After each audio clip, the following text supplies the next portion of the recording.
खंडोजी आणि बाजी घोरपडे हे सरदार आदिलशहाच्या चाकरीत होते। आदिलशहाने त्यांना शिवरायांच्या विरुद्ध चिथावले। कोंढाणा भागात त्यांनी धुमाकूळ माजवला, परंतु शिवरायांनी त्यांची डाळ शिजू दिली नाही। शिवरायांनी त्यांना पिटाळून लावले। तसेच फलटणचे बजाजी नाईक निंबाळकर हे तर शिवरायांचे मेहुणे। शिवरायांना त्यांच्या विरोधातही जाऊन लढाया कराव्या लागल्या, तथापि पुढे या घराण्यातील व्यक्ती शिवरायांच्या बरोबर राहिल्या। शिवरायांच्या जवळचा नातलग संभाजी मोहिते हा त्यांच्या सुपे परगण्यात होता। काही काळानंतर त्यांनीही शिवरायांविरुद्ध कारवाया सुरू केल्या। शिवरायांनी सुप्याला जाऊन त्यालाही पकडले आणि त्याची रवानगी कर्नाटक प्रांतात केली। कर्तव्यापुढे शिवराय नातेगोते मानत नव्हते। शिवराय लोकांचे राजे झाले, पण ते काही लोकांच्या डोळ्यात खुपले। जावळीचे मोरे असेच होते। मोरे हे जावळीचे जहागीरदार होते। त्यांची जहागिरी रायगडापासून कोयना खोऱ्यापर्यंत होती। ते विजापूरच्या आदिलशहाचे जहागीरदार होते। आदिलशहाने त्यांना चंद्रराव हा किताब दिला होता। जावळीचे जंगल अत्यंत घनदाट, भर दिवसा सूर्यकिरणांनाही तेथे शिरकाव नव्हता। त्यात वाघ, लांडगे, अस्वले इत्यादी श्वापदे संचार करत। मोऱ्यांची जावळी म्हणजे जणू वाघाची जाळीच होती, त्यामुळे मोऱ्यांच्या वाटेला कोणी जात नसे। पण ती हिम्मत केली शूर शिवरायांनी। त्याला कारण असे झाले, दौलतराव मोरे 1645 साली मरण पावले। त्याच्या वारसामध्ये तंटे सुरू झाले। शिवरायांनी यशवंतराव मोरे याला मदत केली।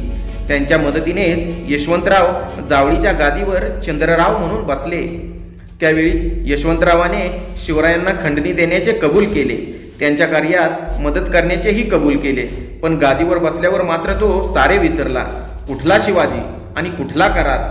तो बेपरवाईने वागू लागला। स्वराज्यातील मुलखावर स्वाऱ्या करू लागला, प्रजेला त्रास देऊ लागला। अशी दांडगाई यशवंतराव करू लागला। वेळीच त्याचा बंदोबस्त केला नाही तर स्वराज्याला धोका पोहोचेल हे शिवरायांनी ओळखले। शिवरायांनी यशवंतराव मोरे याला प्रथम एक खरखरीत पत्र धाडले। तुम्ही राजे म्हणवता?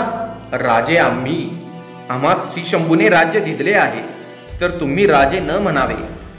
यशवंतराव मोऱ्याने उद्धटपणे उत्तर लिहिले, तुम्ही काल राजे झाला, तुम्हास राज्य कोणी दिले?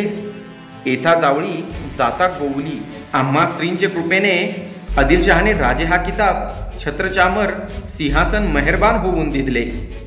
येथे उपाय कराल तर अपाय होईल। शिवरायांनी उलट टोला दिला। शिवरायांनी मोऱ्यांना पुन्हा पत्र धाडले। जावळी खाली करून, राजे न म्हणून, छत्रचामर दूर करून, हात रुमाले बांधून, भेटीस येऊन हुजुराची चाकरी करणे इतकी या बंडखोरी केली या, मारले जाल। जावळीभोवती घनदाट जंगल होते।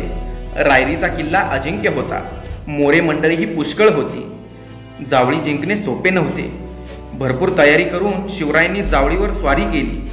सुमारे महिनाभर यशवंतरावाने झुंज दिली, पण त्याचे खूप सैन्य मारले गेले।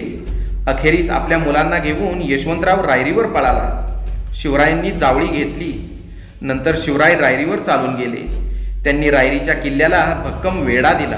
यशवंतराव 3 महिने निकराने लढला, पण अखेरीस त्याला माघार घ्यावी लागली। शिवरायांसाठी जावळीचा विजय फार महत्त्वाचा होता। त्या विजयामुळे शिवरायांचे स्वराज्य पूर्वीपेक्षा दुप्पट झाले। यशवंतरावाचे सैन्यही शिवरायांना येऊन मिळाले। रायरीचा प्रचंड किल्ला स्वराज्यात आला।